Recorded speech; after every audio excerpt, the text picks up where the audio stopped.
again, sizing up Murphy. Drives, floats, hangs, and scores on the turnaround. J-Dub way behind the three-point line and hits way behind the three-point line. Got blocked. What a rejection by Holmgren. Standing tall like a wall. This is Dart. You're listening to the Uncontested. What is up, and welcome to the Uncontested podcast, coming to you live Wednesday, August 7th. We're brought to you by the Blue Wire Podcast Network and the best fast casual food in OKC, Dave's Hot Chicken and Spark Burgers. I'm your host for the evening, Jacob Niffen. Got my guy, J.D. Silva, in the house. Literally in the house. I am in a house now. I've been gone for 2 shows, moved, caught a stomach virus, and now I'm here. There's nothing on my walls, but here I am. Can we get a fellas? Fella. Thank you. I also would like to know what book you have sitting up there behind you.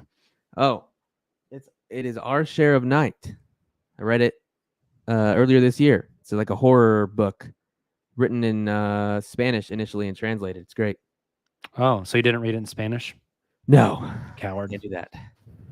It says new house, but no whiteboard. No, not yet. You know what? The Uncontested owes you a housewarming gift. You'll have to remind me because I'm a busy man.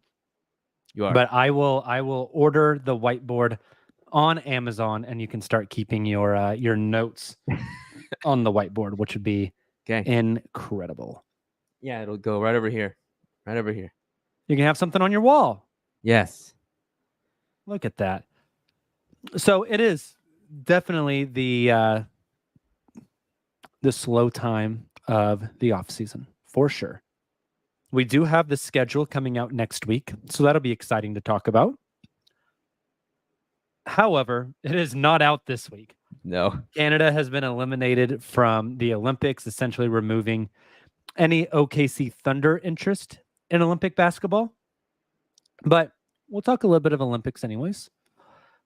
A certain NBA player just got a massive raise, and we can finally stop talking about him. We'll dive into that a little bit.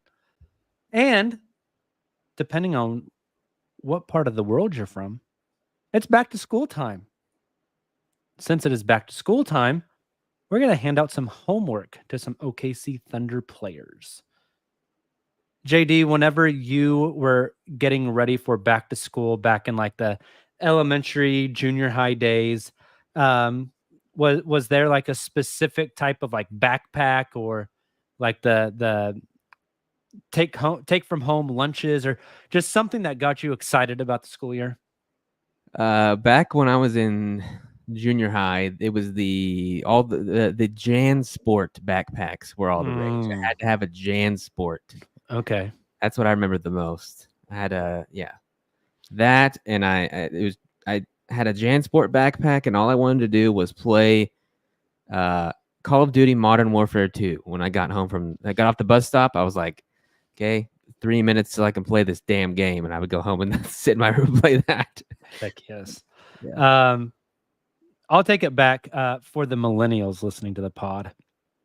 I'll take it back to my high school experience, which was if you were cool, you had either an Abercrombie and Fitch or a Hollister polo. Earlier in high school, you had to pop that collar. Did you do that? Oh, hell no. Hell no. For those of you on the in the chat or listening to the show who don't know this, in high school and early high school, late junior high, early high school, your boy played some bass guitar in a angsty punk rock band. So that was my vibe back in high school. Yes. Neither of us played high school sports either. Is that correct? Hell no. I looked like Mike Wazowski in high school. I know our other 3 hosts definitely played high school sports. We did not. Hey, but now I think JD is a hot guy. Got him. The glow up was great, JD. I'm glad you ripped that even though you weren't on that show. Yes. Are you a hot guy on the tenders? Oh no. What do you go with? Medium. Okay. I I'm a mild to medium boy. I tried hot on during our watch party, the draft watch party, and it was pretty hot. You know, it was doable. It was fine. I just prefer the comfort of a medium. Okay, so I got to answer one chat question before we actually get into basketball. Smoot says, was ya boy sporting a full head of hair in the punk band? Smoot, at one point in the punk band, I had a mohawk. At one point in the punk band, I had like multicolored hair that was like all long and yeah. I'll tell you what, if the YouTube channel ever hits 5K subs, I will drop the Niffin punk rock picture for all of you to see on the stream. What was the name of this band? That will not be discussed. Okay. I'll ask you once we're off the live stream. Yeah, that is not something I am saying on the podcast. That's awesome. Smoot says that dropping the pictures may be a bet payoff. I think that's fair. Who on the podcast right now could pull off a mohawk? Taylor was my first. You think so? I do not think Taylor. Well, like pull it off and like wear it well. You know, like I'd like to see Nick with a mohawk. Me too. I would Can love AI do that for us? Probably. Or just have Justin do some magic. Yeah, Justin basically is AI. He is. I just type in what I want and Justin spits it out. As far as graphics are concerned, Justin is our AI. I love that. Uncontested AI. Sean says Kamiar could do the mohawk. I do not think so.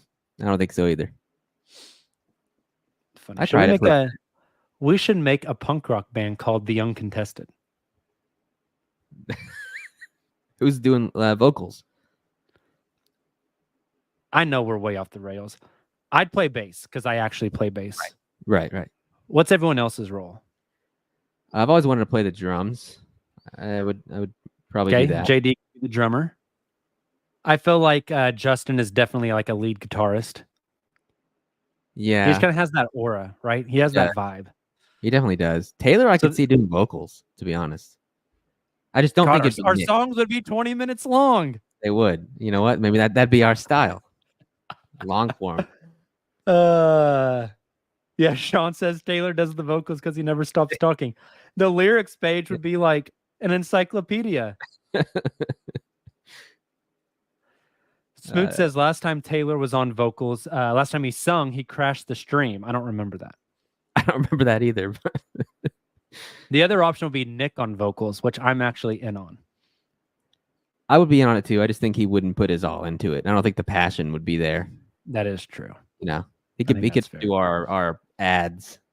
Nick would be the vocalist who's like hammering beers before he gets on stage. Yeah, which I would respect. If that gets him in the zone, then that gets him in the zone.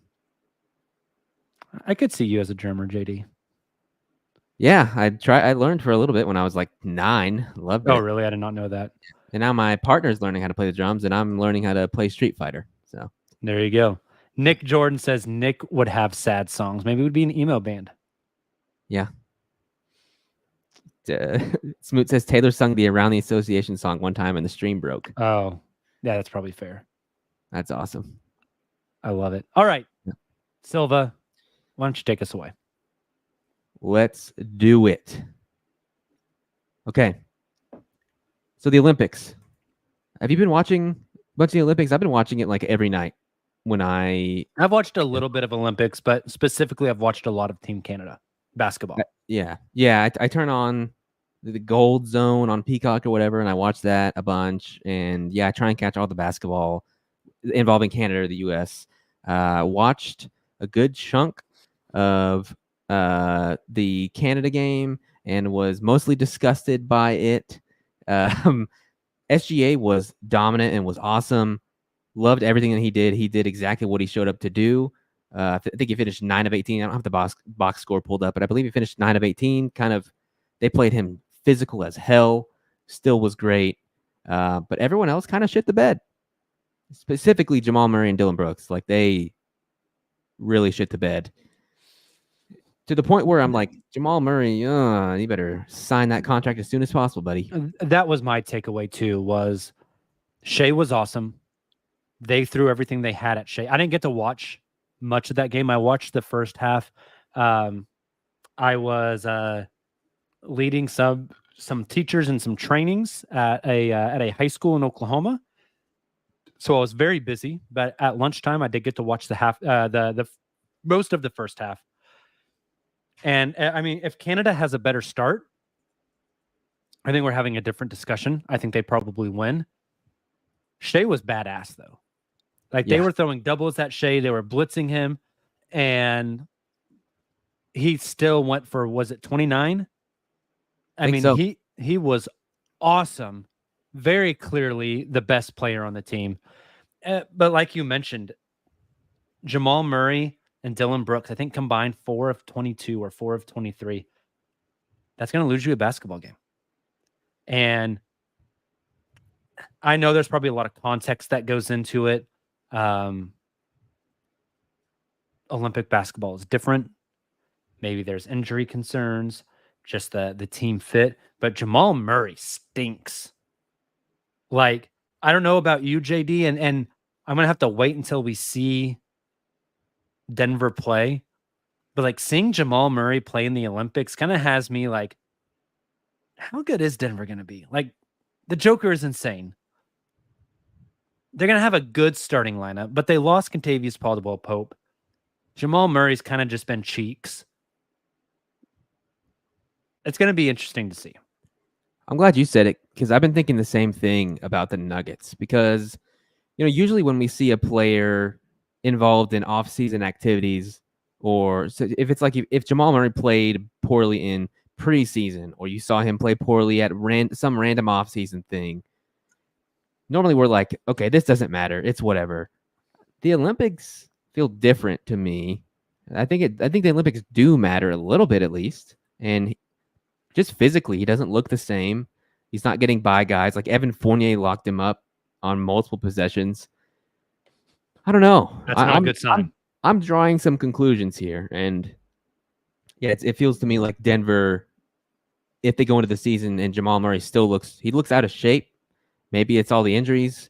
I was listening to Rob Mahoney on the Bill Simmons show, and I guess there's been rumblings that like his workout routine and his commitment to working out and staying in shape has not necessarily always been there, which would explain kind of some of the nagging injuries he hasn't been able to get over. Yeah, like if that's happening, and he's about to sign a long-term contract, if I am understanding that correctly, like there's some concerns there if he's supposed to be your second best guy. Like I've made the jokes before of like he's just CJ McCollum with a better star next to him. Like that's going to become more and more of a real thing. Yeah, I think you're right. Flip side of the coin, though, Shai was awesome. Shai was absolutely awesome. It does nothing but give me more hope for this upcoming season. Thinking how good this team is going to be. They have a bona fide number one go-to, can be the best player on a championship team type of guy, ready to lead them. And to see how he led his countrymen and how he led that team just gives me more of that confidence and what the Thunder will be able to do with him at the helm. Yeah, remember they played at a FIBA last year in the summer, right? There was some sort of FIBA competition. Mm-hmm. Last year was just the FIBA tournament. And that's when SGA looked unbelievable, like even better than he did the previous season. And we were all on this podcast like, holy hell, what is going on? And then he had, he finished second MVP. Mm-hmm. So the stuff that happens in the offseason for FIBA, I think, does matter a little. And SGA showed he's still that guy. Jamal Murray. You're still that guy, pal. You're still that guy, pal. Jamal Murray, not so much. Jamal Murray, you're not that guy, pal. You're not that guy.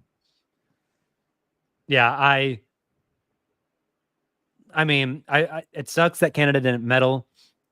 At the same time, like you don't have to worry about injuries anymore. And those guys get a chance to probably take a little bit of a break from basketball. But I mean, Sylvan Media Day is in a month and a half. Yeesh. So not that much of a break. Preseason basketball is being played less than 2 months. When's the first Thunder preseason game? I don't know. Thank God, because I've been missing basketball a lot, especially at this point in the offseason. October 7th. We're 2 months to the day away from the first preseason basketball. That's pretty nuts. I hope maybe it is good that SGA will have some time to rehab now. Like if you're gonna find the silver lining and getting and not meddling, that would be it. Yep. Going back home to do dad things. Yep. Anything else? Olympics related you want to talk about? I mean, I still think the U.S. is going to win. They play Serbia. Is it Serbia tomorrow? They play Serbia next. Yeah, they should win that one. They should run all the way through. Yeah. Germany would be an interesting matchup for them. Germany, France. The last time those two played, which was 2 games ago, Germany just beat their ass. Yeah, I wouldn't be surprised by a Germany-U.S. final at all. Germany's pretty damn good. Germany's played really well. Yeah. Yeah. Besides that, no other Olympic thoughts. It sucks for Josh Giddey too. They were really close to beating Serbia. They would have got absolutely smashed by the U.S.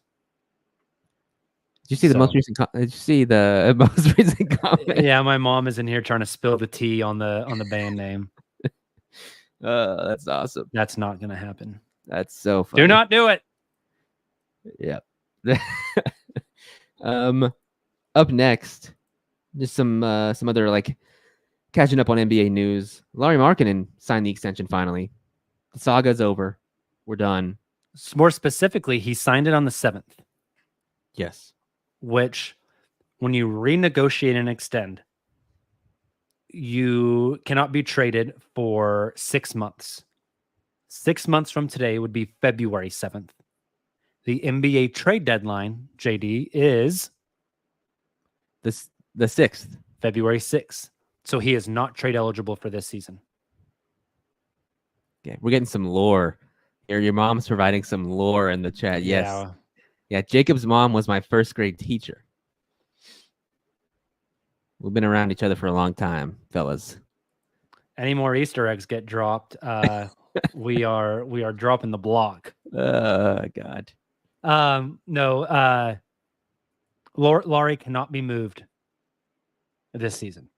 Earliest he can be traded is once Utah, their season is done next year. They could trade him once their season is over. Brings up a few interesting questions, JD. First one, do you think Utah was ever actually considering trading Lauri Markkanen? I want to say yes, because it's Danny Ainge. I think he heavily considers a lot of very chaotic things. And I think he considered it, but only if the trade partner met some outrageous demand. So if you want to count that as considering, yeah, I do think they considered it. Well, that's like me saying, I'm not going to sell my house. Yeah. I like my house. Mm-hmm. But if someone comes by and offers me $500,000 for my house, I'm selling the house. Yeah. You so know, maybe they didn't but nobody is doing that. No. So maybe they didn't honestly do it. And that's still, the whole Utah thing is it's still kind of confusing to me on like what their direction is. Because it feels like they're kind of trying to do traded like all the vets, pretty much. Mm-hmm. Besides John Collins. They've kind of got a young team, and then Lauri there. John Collins, forgot he was on that team. Yep. Super weird. To wrap up the first question, because we're leading into my second question. To wrap up the first one, I don't think they ever seriously were. I think they wanted to get a feel on what Lauri's open market value was. Sean brings up a good point. Jordan Clarkson is also still in Utah. I wouldn't be surprised if a trade happens, though, with that, Sean. I think they wanted to gauge the value of Lauri, but what they were asking was never going to get met. And so, you know, I think it was bullshit the entire time, and I'm glad this is done so we can stop talking about him. Don't get me wrong, like I like Lauri Markkanen as a player. Do I think he would fit in OKC? Yes. Did I think OKC was legitimately going to trade for him with how much everything was going to cost and the limitations of the second apron? No. I'm just glad that the internet as a whole can put it to rest. And now we can all move on to someone else. I don't know who it's going to be. No shit. That's the way. That's the way it works. Yeah. But you started to lead into the second question, which is, how good will Utah be next year?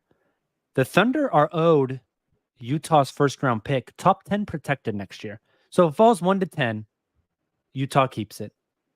If it falls 11 or worse, it goes to OKC.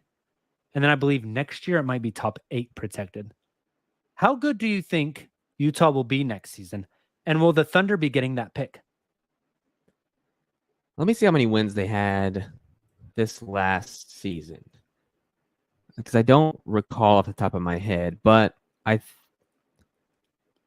think that pick is going to be Utah's, if I had to guess. Okay, just let's do an activity real quick.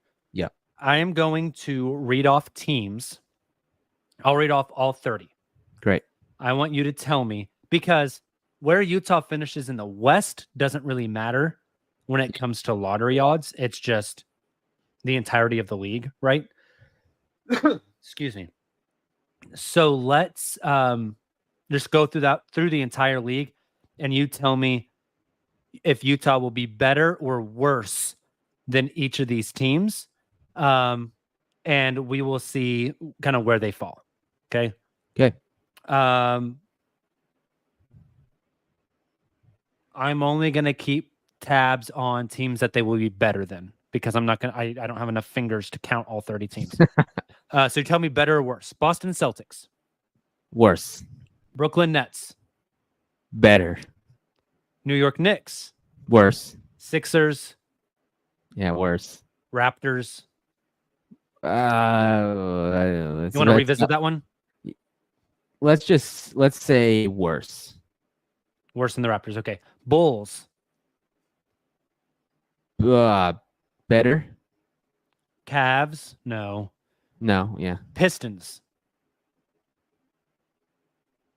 I've You got to think got about it, JD. They're going to be better than the Pistons. The Pistons stink. I know. I think they can't stink forever, or maybe they can. They're not better than the Pacers. They're not better than the Bucks. Nope. Bucks. The Atlanta Hawks. I think they will be worse than the Hawks. Okay. Charlotte Hornets. I think that, oh God, I think they will be worse than the Hornets. Really? I kind of do. Heat and Magic are both no's. Nope. Wizards are a yes. Yes, they will be better than the Wizards. Yes. Okay. Yes. Nuggets, Wolves, Thunder. They're not better than any of those. Nope. Blazers. They'll be better than the Blazers. Warriors. They'll be worse. Clippers. That'll be worse. Lakers. Worse. Suns. Worse. Kings. Worse. Mavs. Worse. Rockets. Worse. Grizz. Worse. Pelicans. Worse. Spurs. Let me say worse. Okay, so you have them 6th in the league. They will be keeping the pick. They'll be keeping that pick. What happens? So you said that this upcoming season it's top 10, following season top 8. I believe it's top 8 the following season, but let me double check. What about beyond that, I wonder? I can tell you. I just got to look up the picks. Where are they at? Sean, you asked if I was wearing a Metal Gear t-shirt. Yes, I am. Shout out to the Metal Gear Solid games. Let's go to Real GM and find out. Real GM. You got to scroll for forever to find Oklahoma City on this thing. Here we go. They are owed the 2025 first draft pick from the Utah Jazz. Utah's first round pick to Oklahoma City, protected for selections 1 through 10 in 2025, 1 through 8 in 2026. If Utah has not conveyed a first pick to Oklahoma City by 2026, then Utah's obligation to Oklahoma City will be extinguished. Extinguished? So you get it this year, next year, or it's over. Okay. I'm starting to feel worse about that. Starting to feel worse. Man, I don't know. I kind of don't think the Thunder will get it this year. I feel decent that they'll get it the next year, though. Top 8, like I feel pretty good about top 8. Yeah. If you had to place a bet on it, would you say they get it in 25, they get it in 26, or they don't get it at all? I would place the bet on 26.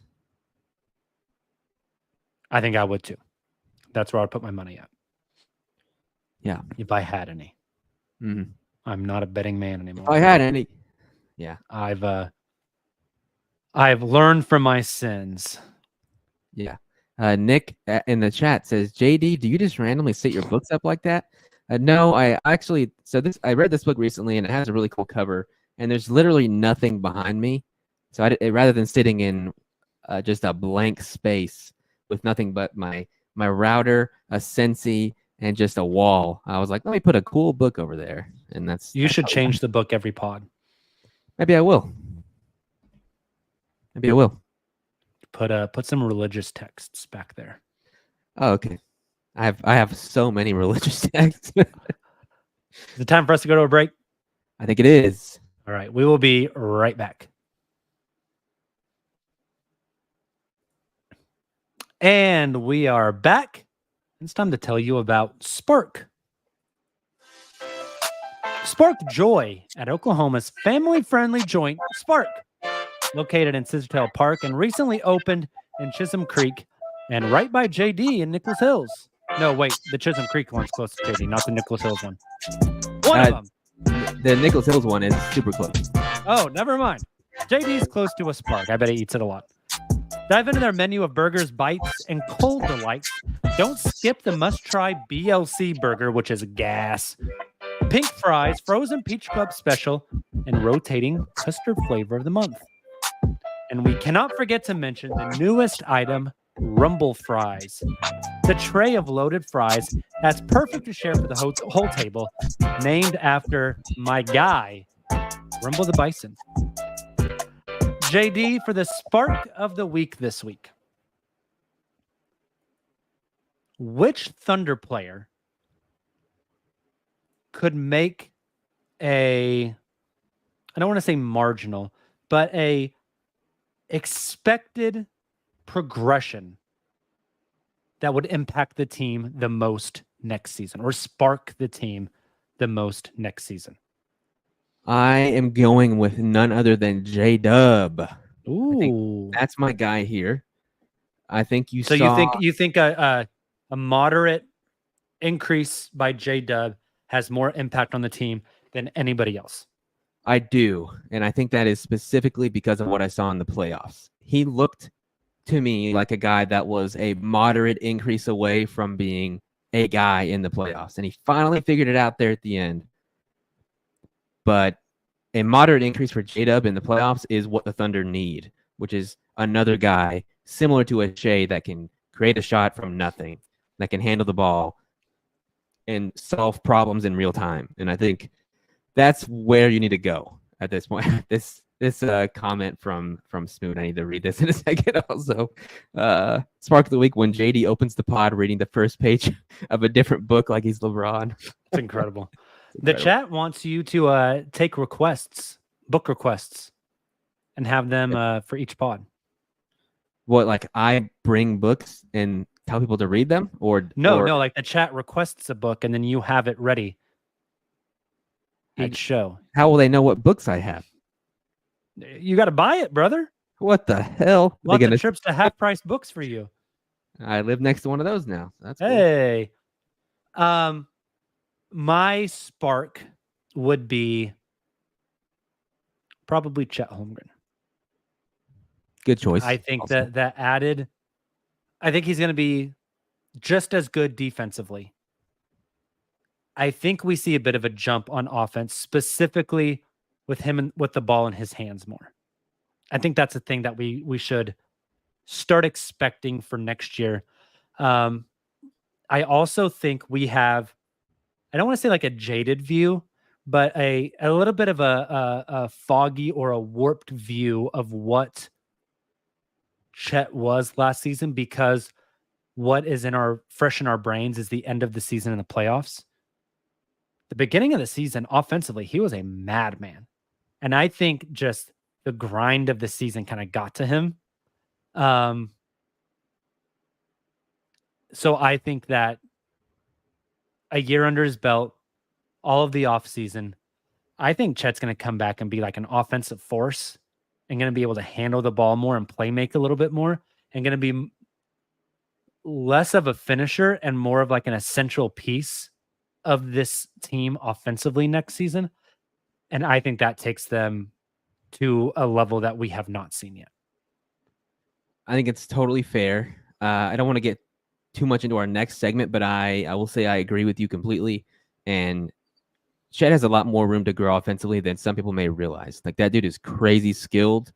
If you've watched some of his offseason workouts, it seems to me like that's what he's working on, is everything. 100%. Yeah. 100%. We want to take another break before we go to the next segment? Let's do it.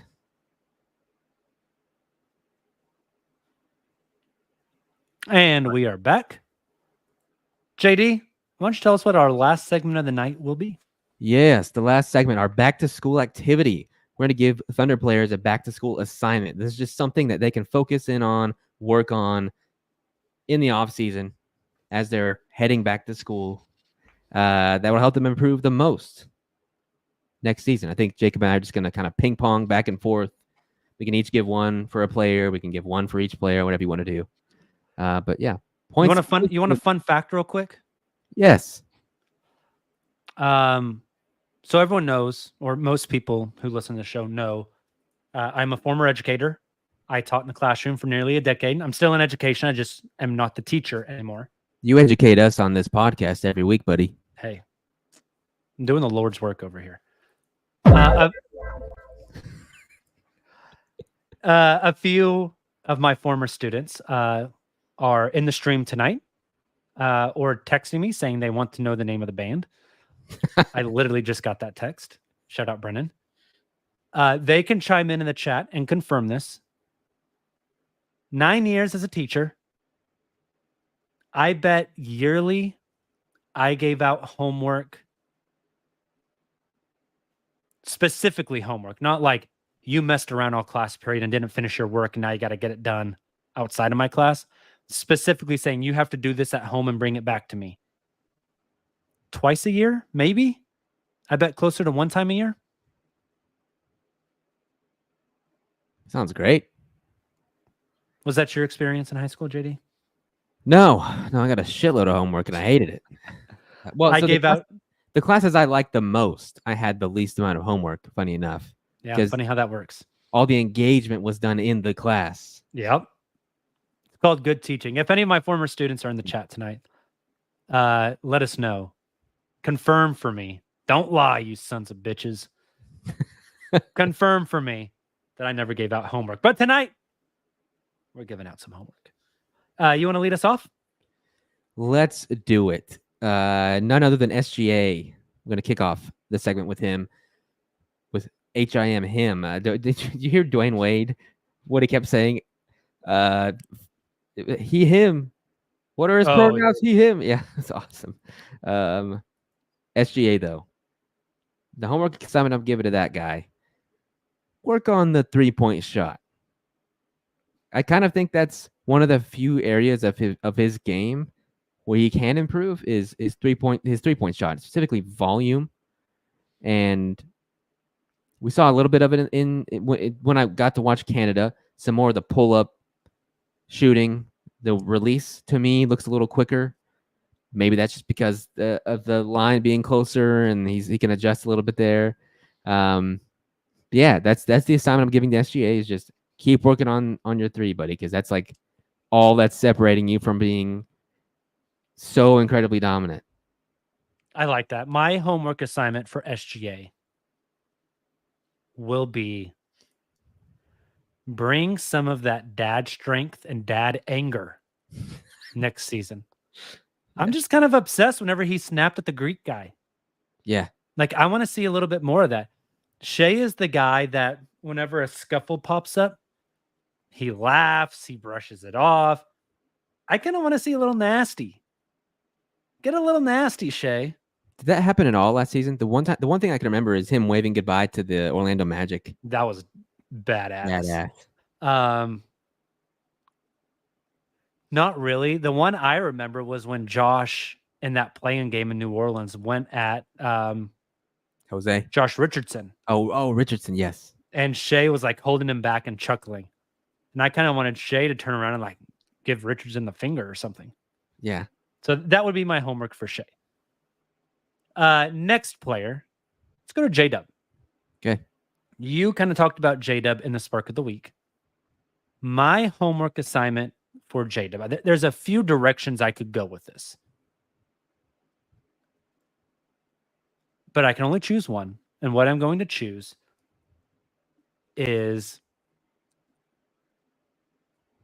branch out on the playmaking. I think last year, to me, there was very clearly three guys they wanted the ball in the hands of to orchestrate offense. They wanted everyone to be able to cut and pass and dribble and make those quick decisions. But there were three guys who really kind of ran the offense. That was Shai, Dub, and Josh. Josh is gone. They brought in Caruso. Caruso is not assuming that role as far as ball handling duties. Neither is Hartenstein. I think they want to give some more to Chet. But Josh was just a guy that could get everyone kind of where they needed to be, really racked up assists, could play make for others.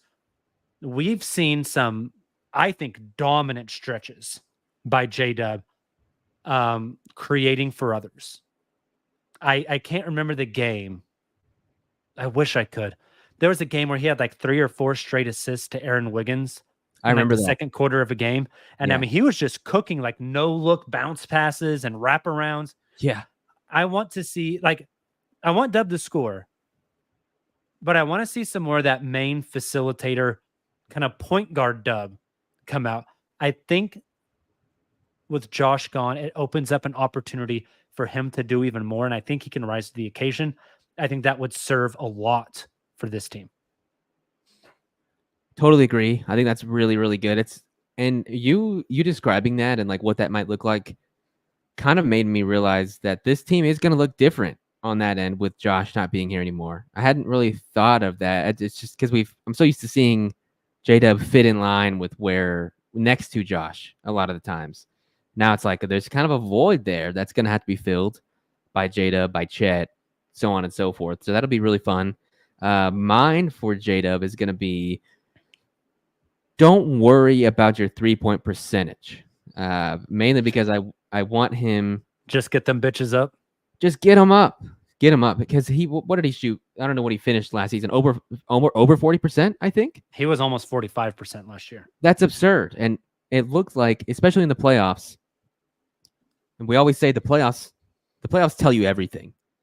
And to me, he looked a little hesitant to just get them up in the playoffs. He was 42.7% on 3.5 a game. Yeah, let it fly. If you end up doubling your attempts from 3, because what did he end up taking? 3 to 5, somewhere like that per game? Yeah, 3.5 per game. Yeah. You can double those percentages, and if you are 38%, 39%, on great. Like 5.5 or 6 attempts a game. Yeah, like that's awesome. It's okay. Like the team will thank you for it in the long term, I think. See, part of me wants him to shoot more threes. The other part of me just wants him to get downhill because he's so damn physical. That too. Neither is the wrong answer though, right? Yeah. I almost said that actually. Both would be great because he looks gigantic in all these off-season workouts. Like the dude looks huge. This is true. He also said he is not keeping the fro. No, a lot of work. Okay, you chose Shai. Then I turned around and chose J-Dub. Excuse me. You're up. I'm going with Cheddar Bob. Cheddar Bob. Chet Holmgren. I think for him, I'm going to say work on tightening the handle. I think that's something super specific he can work on.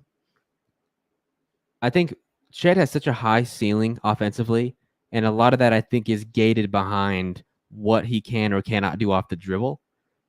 Like the longer the season went on, he got tired and opponents adjusted, and the combination of that made it to where he's picking up that dribble immediately in a lot of spaces and spinning and turning.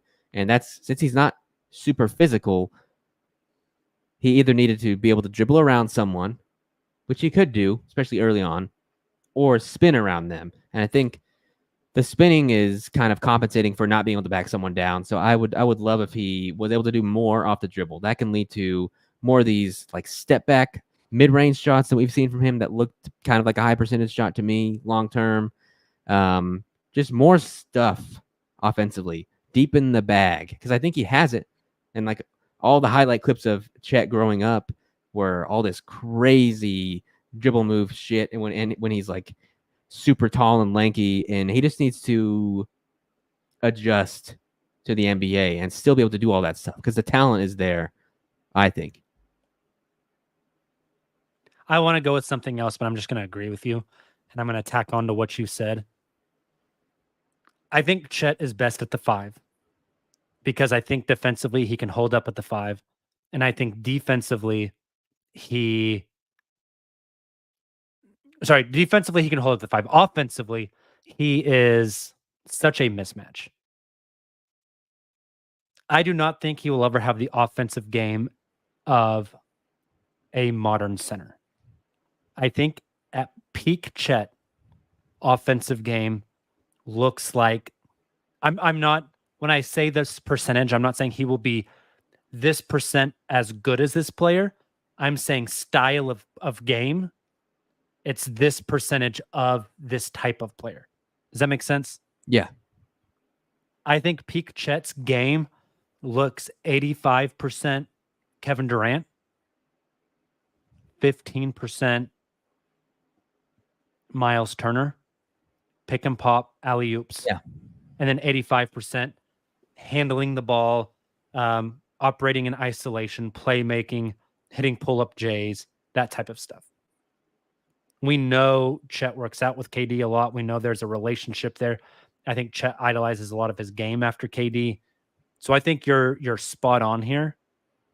And I think offensively, Chet's ceiling is a KD type game, but defensively, I still think he's best at the 5.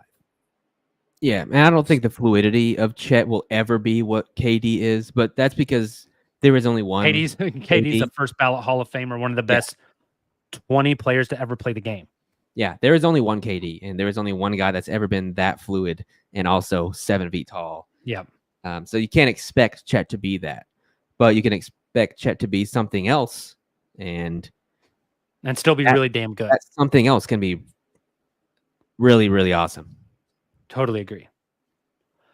Okay, so we've done Shai, Dub, and Chet. The big 3. Let's go next. Let's just go down the starting lineup. Let's go with Lu Dort next. Okay. My homework for Lu Dort before the season starts. Quick recap. I thought Lu's offensive game was so much better last season because of the role he assumed. He kind of took a step back, and I really appreciate that. He was still the nightmare defender. I think the next step for Lu, the homework I'm going to give to Lu, and I'm sure he's done this homework a lot, is just drill for 5 hours a day, finishing at the basket. I know a lot of people probably want me to say, shoot better from 3, be more consistent from 3. I think getting downhill and finishing at the rim. Lu is like a cannonball. When he gets going quickly downhill, he hits dudes and they go backwards. He's like a cannonball getting shot out of a pirate ship. He's just going to knock a hole in you. He's always struggled finishing. I think if he can just have a softer touch at the rim and work on that, I think it just takes his offensive game to another level. And I think it would really help this team as far as like the cuts and the finishing at the rim. So I'm going to go rim finishing for Lou for his homework this summer. I think that's to kind of do what you did with Chet. I'm just going to agree with you there. Like that's the biggest thing for Lou Dort for me. And to tack on something small, don't do his career so far has been very up and down from a 3-point percentage point of view.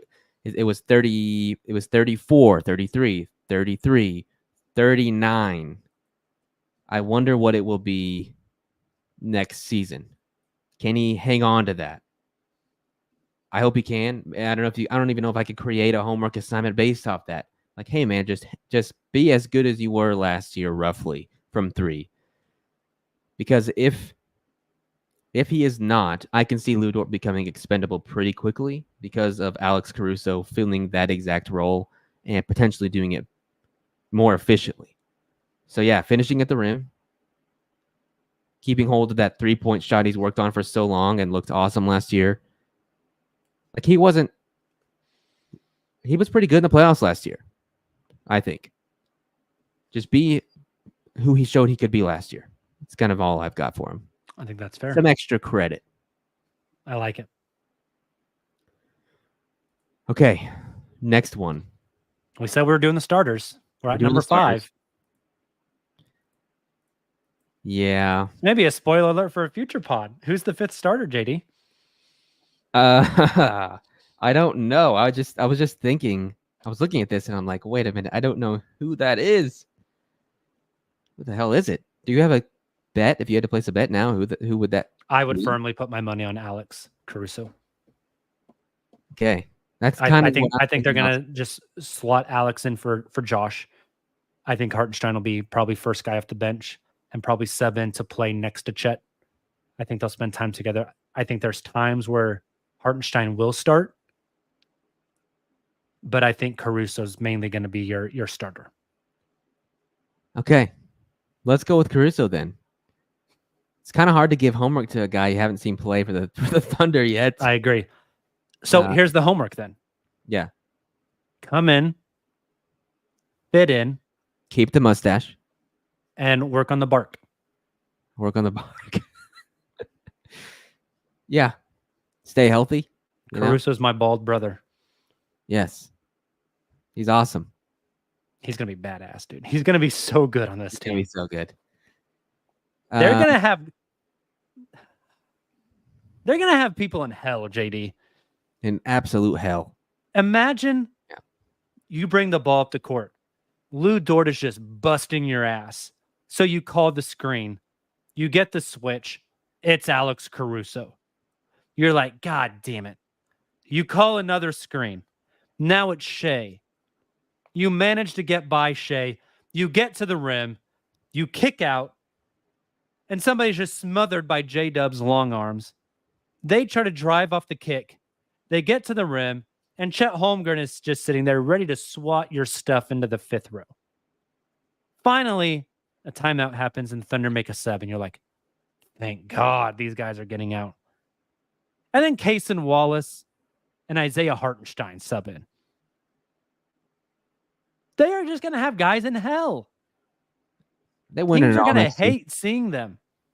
They winning the damn chip. Dude, I'm not going to say that. No, but they've got good odds. They're just going to be insane. I think they're going to have the number 1 defense in the league. Yeah, like just everyone stay healthy.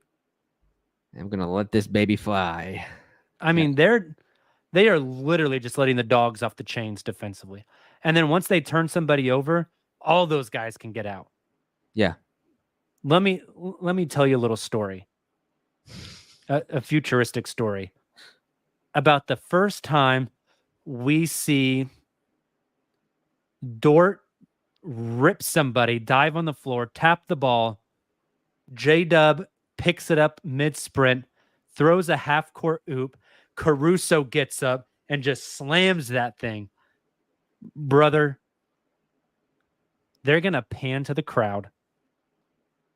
You're going to see somebody doing the helicopter with their t-shirt, which is off of their body. And that somebody's going to be me. Yeah. Yes, Moot, a futuristic story is just a prophecy. I cannot wait. We're gonna have a lot of fun this season.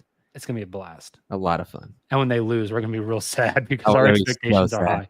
I'm gonna overreact. We did the starting five. We want to give out some extra homework assignments. You and I can just popcorn back on 3 or 4 more players. Yeah, let's just go quickly on this and see who we're inspired by here. Okay, I'm gonna you're go up. Case and Wallace. Okay. Love to do that. A little more playmaking. Get the usage up. And he was basically a smaller PJ Tucker for a lot of the season last year. Catch and shoot threes. I didn't think the passing was good. Yeah. I'm with you. I don't know how much of a playmaking role he will assume, but especially like the finishing at the rim stuff for him as well. Totally. Just be more aggressive going towards the basket. That's a good one. Let's go Isaiah Joe. Isaiah is an incredible 3-point shooter. I think he's really improved defensively. I think my homework for Isaiah would probably be defensively. Just continue to really work on his lateral quickness and be able to switch out on guys, and work on just his aggression for whenever he does get switched on a bigger guy who tries to like post him, because Isaiah is a skinnier guy. Just to be able to like front those, make the pass more difficult, wait for the help to get over, etc. I think if Isaiah takes a half step forward defensively, he becomes a really, really valuable player. That's a good one. One I thought of for Isaiah was work on and work with the coaching staff on getting open more easily and just getting more shots up more easily. There was a lot of games last season where it's like, this guy's easily our best 3-point shooter. Why does he only have 2 attempts for the whole game? Like, find ways to get him more involved. Don't let him disappear, because he is a special shooter, and like let him be that. I think he will get. I think he and Hartenstein are going to click. Yeah, that dribble handoff screen. I think they're going to have a 2-man game that's going to get him a lot of threes. Yeah. Another one. I kind of want to go Wiggins. Okay. We're just And hitting the main role players. You're just kind of sticking with the main role players. Yeah. I didn't want to go Hartenstein because it's kind of a Caruso thing. But Yeah. It's like, I don't know what to do. With Wiggins, he is so well-rounded. I think it might just be getting stronger, be able to defend up a little more. It's hard to give. It's like Aaron Wiggins is like the perfect student where he's just learned so much from the coaching staff, gotten better every single year, and does everything so efficiently and carefully. It's like, I don't know. The guy's awesome. I agree. He is a jack of all trades type of guy. Yeah. Does a little bit of everything. Maybe like increase like whenever he cuts and gets a pass, being able to make that next pass. I think Wiggins is one of the best at rim finishers on the team. I agree. He has some great finishes. Feels like he never misses at the basket. That's definitely not a place of homework for him. Maybe it's just being a little more aggressive. He kind of just fits into whatever role they need. Maybe it's just being a little more aggressive defensively, looking for your own and driving and attacking a little bit more. You can be aggressive offensively without shooting the basketball. And maybe it's just him being a little more aggressive that opens up the floor for everybody else. Do you think, we just talked about Isaiah Joe and now Wiggins, both those guys just got paid. Do you think that's going to give them kind of the career validation to be able to do that? Like, Wiggins was such a fringe guy for a long time. Maybe he was kind of conditioned to just not mess up. I don't think as much. I think that's more of a fitting in with the team thing than a not feeling worthy type of thing. Yeah. But I think we have hit, besides Hartenstein, I think the guys who are going to play are the 5 starters: Wiggins, Joe, Hartenstein, Case, and Wallace. That's 9. That's kind of it. I mean, Will. I think they're going to play at least 10 a night. Yeah. And I think that last one might rotate. Sometimes it's Jay Will. Sometimes it's Ken Rich. Sometimes it's Jang. Sometimes it's Dillon Jones. I think it'll be a rotating spot for sure. Yeah, I think this was a lot of fun. Am I missing anybody at I that don't- rotation piece? I don't think so. I surely that was everyone. I'm double checking. I don't want to miss anything. Yeah, Gordon Hayward retired. Hey, so did my guy Jeremy Lamb. Jeremy Lamb, that was insane. No Nikola Topic. He will Nope. not be getting No. minutes this year. Yeah, I think that's it. I think we got it. That's it. We did it.